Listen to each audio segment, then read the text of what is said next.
GM, and happy Thursday. Yeah, it's been a while.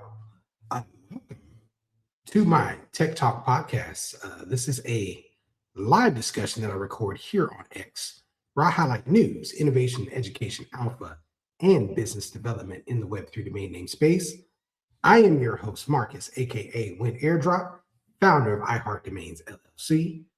iHeart Domains is your number one resource for unbiased Web3 and blockchain domain educational content, with over 125 recorded Tech Talk episodes and YouTube videos produced and archived over the past 3 years. You can search our entire podcast archive for any prior recordings and an easy-to-read blog overview of each episode right at iHeartDomains.com. It's embedded right in each page.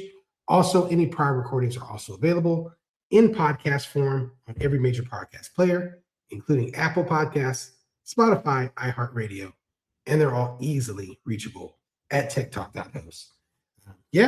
I'm going to get into some recent announcements before I get into the main discussion. Number one is learnweb3.xyz is currently live. So for anyone who is looking for a fast-paced introductory into Web3, digital identity, and blockchain, our Advanced Fundamentals of Web3 and Digital Identity course is now currently live. It is an 8-module self-paced certification course for those looking to build a career or, again, just base level knowledge in Web3 and blockchain. It'll walk you through completely what blockchain Web3 even is, to how to set up a wallet, operational security, things like NFTs, DAOs, on-chain credentialing, etc. Again, taking you from beginning to end so that you have a fundamental base to continue on your journey in Web3. Again, that's learnweb3.xyz. For a limited time, the entire Advanced Fundamentals of Web3 and Digital ID course is free. That will soon change. So just putting that out there. At some point, that will be replaced by a shorter, quicker module that will walk, people through the basics of how to set up a wallet and enter the Web3 ecosystem. But the full course currently is free. And again, learnweb3.xyz. Take it while you can. Share it with a friend. Great way to introduce someone into this space if you don't know where to start with explaining what Web3 blockchain crypto even is. And then lastly, before I get into the main topic, as I've mentioned in previous spaces, our registry is open for our in-house TLDs. These are our own premium in-house TLDs on Freename, where you can mint .degen, .xchain, .defi wallet, and also .420 and more directly at iheartdomains.com. This can represent your digital identity on chain that you can use in lieu of your crypto wallet address. And again, as we get deeper into this space, talk a little bit about the importance of identity and how having an identity such as this on chain that you own can present value for you in the future. All right. With that being said, I'm going to go ahead and get into the main topic. The main topic of today's Tech Talk is kind of really taking it back to basics and concept. The topic is the importance of identity, both off and on chain. And again, today's conversation isn't really about technology. It's about the core of what we're using this technology to do, which is identity. And that's something that's deeply human. It's who we are. It's how we are recognized. It's how we show up in the world. We're all used to offline identity. Offline identity is simple. It's your name, your history, and your choices. Many of us represent it in different ways at different times of the day, whether it be via ID card or just simply giving your name or something like that, or a medical card. Or there are several different instances in which we present a form of identity that eventually leads back to us. People know you because of how you move through life. Identity has continuity. So that means that you continuously build it. Your identity adapts with time, but still every single thing that you do is following you. When the world moved to online, identity became something that we could log into instead of something that we just live into. So platforms, not necessarily people, define the digital versions of us. I mean, think about how ourselves are completely sometimes reinvented on platforms like Instagram or Facebook or other social platforms because we're trying to identify as something that's more attractive to the audience that's looking at us, right? But this is where the story now begins. Identity is split into two worlds. You have your off-chain identity, your everyday IRL, and now you have your online or on-chain identity. And we're going to explore how the on-chain future connects the two. So the problem with online identity is when we joined Web 2, our identities became scattered. And I just gave some examples of below previously about some of the social platforms we interact with. If you can't get a uniform username, so I mean, there's several different ways in which this can get scattered and confusing for others when people are trying to create a uniform identity online. First and foremost, a lot of people have a different name on Instagram than they have on Twitter, than they have on Facebook, than they have on LinkedIn. And your email may be a completely different name on top of that as well. And on top of each different platform, really you having to recreate yourself and create an identity on each of them. Again, if it's not seamless across all of them, it can become scattered. And then on top of that, being built on Web 2 framework, within other platforms that are centralized, none of these identities truly belong to you. They essentially belong to the platform. We've all probably seen at least instances of if you break a rule, especially here on X, or someone reports you, or something like the algorithm shifts, your digital identity can either be shadow banned, so that can easily happen here on X, or it can disappear entirely if the report is bad enough. That loss of continuity breaks trust. It breaks relationships, and it breaks the connection between who you are offline and who you appear to be online. It is not easy to rebuild an identity or rebuild a username or a profile or Facebook, or not a Facebook, but a YouTube channel, which often gets lost. It is not easy to rebuild these things once they are taken. Are people successful at doing so? Sure, but there are certainly damages behind it. Again, that is something that is a flaw in building in the current Web 2 online ecosystem. This type of identity, it becomes fragmented, it's disposable, and it's borrowed. In the physical world, of course, we know that identity works in a different way. Again, identity follows one simple rule. It's the one thing that you can't really change. It is yours. But identity in the physical world is based mainly on reputation. Your reputation grows with you. Your accomplishments stay with you. And your failures and your growth are part of the same story. Offline identity has a memory and it has permanence. And that's something that this digital world, because it's so fragmented, because it's separate, because often it can become really manufactured, that's something that the digital world has failed to replicate until now. So, and kind of speaking what I'm talking about as far as physical identity or on-chain or off-chain identity.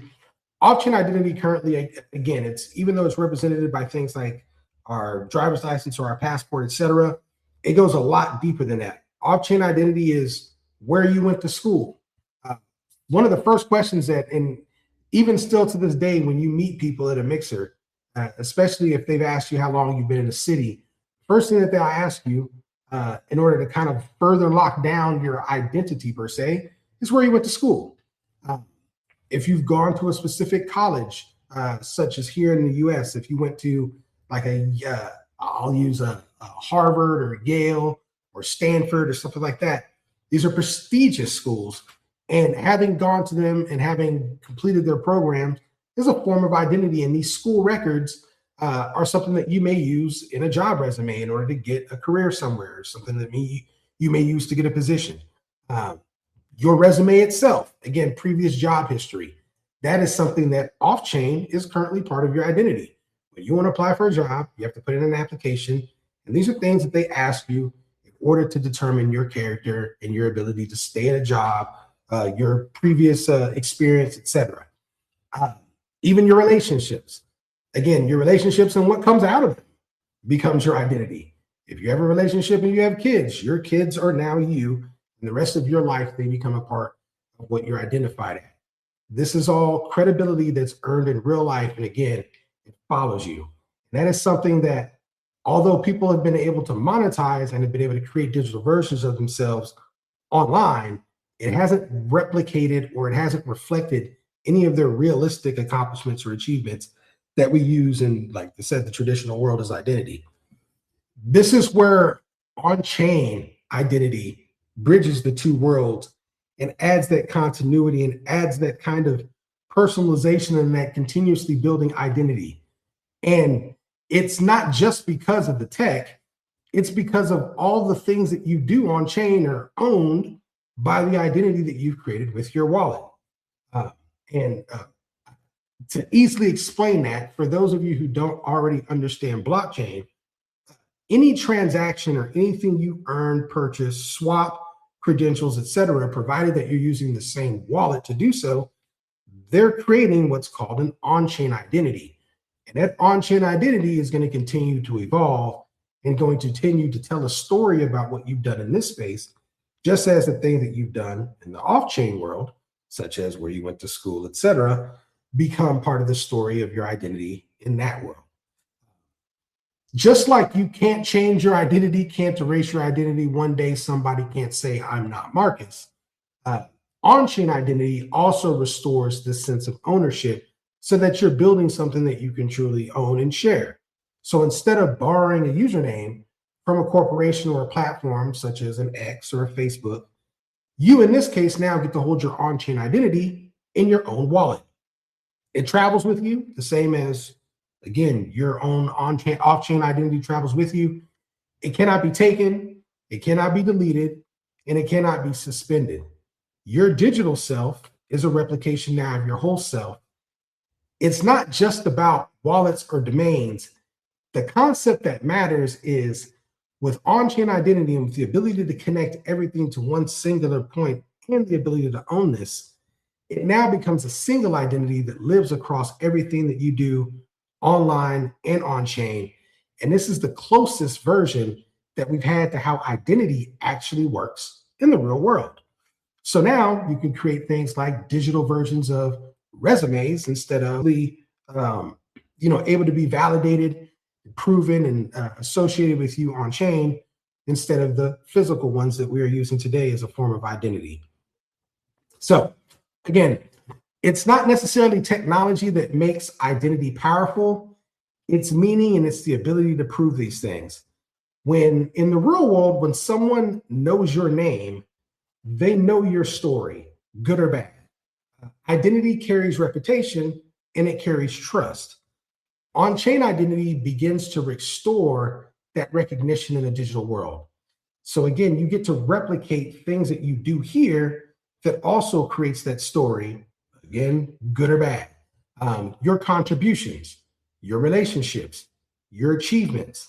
If these things are being rewarded or being acknowledged on chain, if you're collecting things like POAPs, if you're going through quests and you're downloading anything from like Quest or anything like that, not Questin, but Galaxy, that's one great platform where anything that you're doing, you're able to download, some meaningful accomplishments and steps. All these things follow you, not the platform that you're on. So even if people have no association with that platform, if you've downloaded these things or if you've minted these things to your wallet, anyone who has access to view anything in your wallet can see these reputation, these things that you built, this piece of your identity, again, verifiable universally on chain. And so now, instead of Instagram followers or simply TikTok views defining your digital self, you can actually also build an on-chain reputation that you actually own. So identity off-chain is personal. Identity online, again, is performative or performance-based. But identity on chain is something that you will own. And this is the key. Ownership brings agency, agency brings stability, and stability brings meaning. When your identity is sovereign, you can't be erased. If you truly own yourself, you cannot be silenced by something like a policy change on a platform or is being reported. And you cannot be separated from the work you've done. Identity isn't something that you should have to ask for permission for. It isn't something that should be permissioned. It should be something that's permissionless and something that you can easily share. And this is why on-chain ownership matters. So many people, as we understand and as we are continuously trying to onboard people, we know that many people still live entirely in the Web2 space. And that's where their identity lives. And unfortunately, again, when you're interacting with these platforms, your names are borrowed. Your digital footprint is scattered. And we're trying to create that bridge, again, with on-chain ownership and ecosystems that start to adopt these naming systems where you can now not only use them as wallet logins, on-chain credentials, and token-based access, but they're also eventually will be the standard of how identity is represented online and on-chain. We're not trying to replace the way people interact with identity in the real world, but we're creating a digital version that reflects the value that you create while you're here. So at the end of the day, identity is about being human. It's about people. Identity is a story of who we are. Offline, that story is something that we are continuously building again with our achievements and are instantly recognized when people see us, when we interact with people, when they get to know our story. Online and on chain, we're able to replicate that story again with the achievements and the things that we build within the blockchain ecosystem. And that's where the true value, one of the biggest cases of true value comes with Web3 domains. We have several different conversations about why the masses or at what point the masses will start to adopt this ecosystem and see value in it. A conversation that we drive on a lot, of course, is them having functionality as Web2 domains and being able to resolve to websites, which again, that is also a form of online identity. Businesses build their entire reputations built on a domain name that they've acquired at some point in time or even upgraded to. And then this becomes what you know that business as. Again, if it's to disappear one day, it's almost an impossible thing to rebuild. But when you're looking at a completely different technology that's used to address specifically and add value specifically in the area of identity, it's important to understand exactly how these things will be used so that you're able to communicate them to other people and adopt people where it has the most value. And again, digital identity, the ability to create reputation, the ability to to build on something that you could use as a financial rail, as a personal payment gateway, as a platform. This has value. This has extreme value, and at its very core, identity, whether you're living in the Web 2 world or whether you're living on the on-chain world, it's how people will know you, trust you, and inevitably how you may end up being able to build a livelihood in this space. So the more that we have control over our identity in any world, the better the user experience is going to be, and the more profitable and more successful that you will be. So again, I wanted to do this particular tech talk to bring it back to basics as far as what value identity has in the space as more people continue to enter it, what things may need to be identified as we start to introduce new technologies and new entities such as AI agents and all that good stuff. Again, a lot of rabbit holes to dig down into, but at its very core, we have to look beyond sometimes some of the bells and whistles that we feel may add value and look at its core, right? And the first thing, where's a phrase that we've used before? Everything begins with the name. If you look back to the origin of anything, naming something, giving something an identity is the first form of giving something value, is acknowledging that it has its own path, it has its own, again, it has its own identity. It's how we separate the value of one thing from another. It's how we differentiate things. So with that being said, the number one asset in this space, your first asset that you should always build and secure is your own identity. Thank you for you guys for joining this Tech Talk Live. I used to do these every single week. I'm going to do these now kind of as it's inspired. Got a lot of things going on. As I introduced at the beginning of the space, been really busy, heads down, building Learn Web 3.xyz. Going back to how we onboard and introduce people to this space, I really feel like that's my calling, right? That's my answer. Everybody else is going to have their own way and their own answer. But at the core of it, education has always been something that I've been passionate in. Try to make that education as accessible as possible and as easy as possible so that by the time people come to these conversations, they understand what we're talking about and they're able to apply them.